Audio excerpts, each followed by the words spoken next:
Hi friends, Ms. Moss here, and in your learning packets this week you have a copy of Little Red Riding Hood. And today for my read aloud I am going to read to you the scholastic version of Little Red Riding Hood. And on the back of the book, it's always a good idea to read the blurb. So here's the blurb. Hello, Grandma? And the wolf is saying, hello, dinner. When Little Red arrives at Granny's house, there's someone big, hairy, and very, very scary waiting in Granny's bed. Will Little Red be breakfast for that big, bad wolf? So here we go. Today's read aloud is Little Red Riding Hood for your reading lesson. Read aloud with permission by Scholastic Incorporated. Little Red Riding Hood.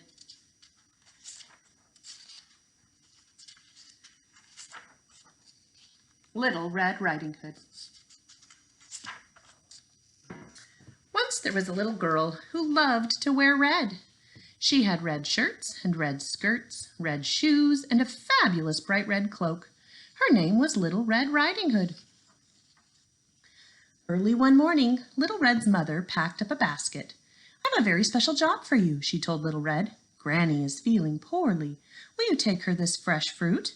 Of course, cried Little Red, and she put on her favorite cloak and kissed her mother goodbye.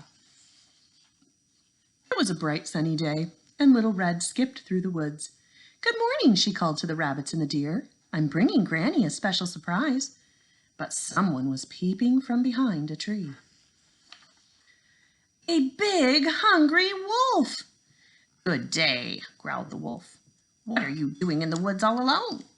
I'm taking the special basket of fruit to Granny, Little Red replied. Yuck, thought the wolf. He didn't like fruit. He liked to eat tasty little girls.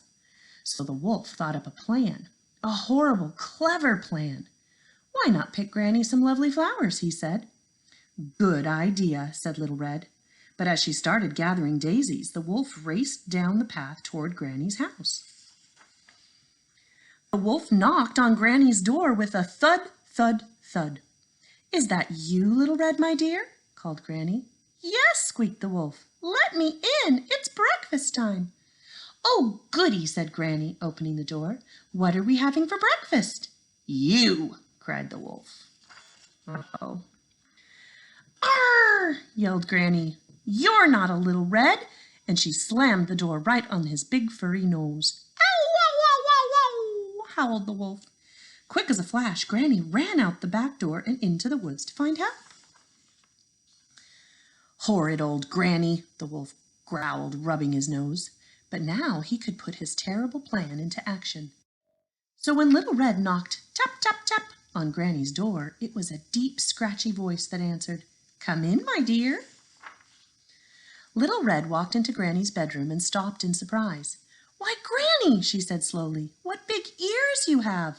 The better to hear you with, my dear, croaked the wolf. And Granny, Little Red said carefully, what big, hairy arms you have. The better to hug you with, my dear, growled the wolf. But Granny, Little Red whispered, what big teeth you have. The better to eat you with, my dear, snarled the wolf, and he pounced at Little Red. Oh no. Just at that moment the door burst open. In rushed Granny with the woodcutter. Stop right there, yelled Granny. Put her down, bellowed the woodcutter, or we'll chop you up and turn you into a birdhouse. With a terrified howl, the wolf jumped out of the window and ran far, far away, never to return. Little Red hugged Granny tight. I'm so glad you chased that wolf away, she said, and she gave Granny the basket of fruit. What a day of excitement, laughed Granny. Now let's all have breakfast. And that is the end.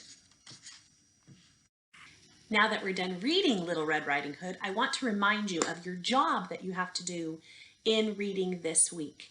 You have in your packet your story map, and this is where you get to do the hard work that readers do and remember all the important parts of the story. In the fairy tale Little Red Riding Hood, Who are the characters? And where does the story and when does the story take place? That's called the setting.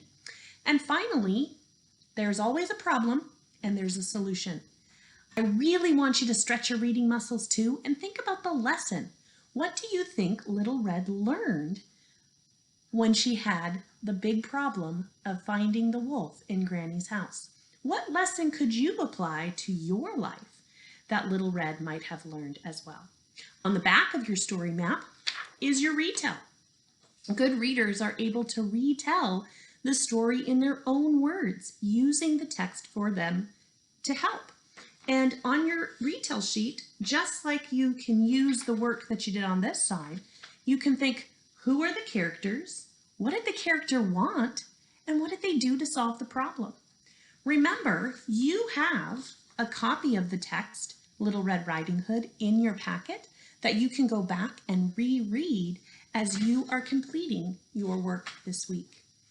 Don't forget to text or email or upload to Class Dojo your story map so that your teachers can see all the good work that you've been doing retelling the story.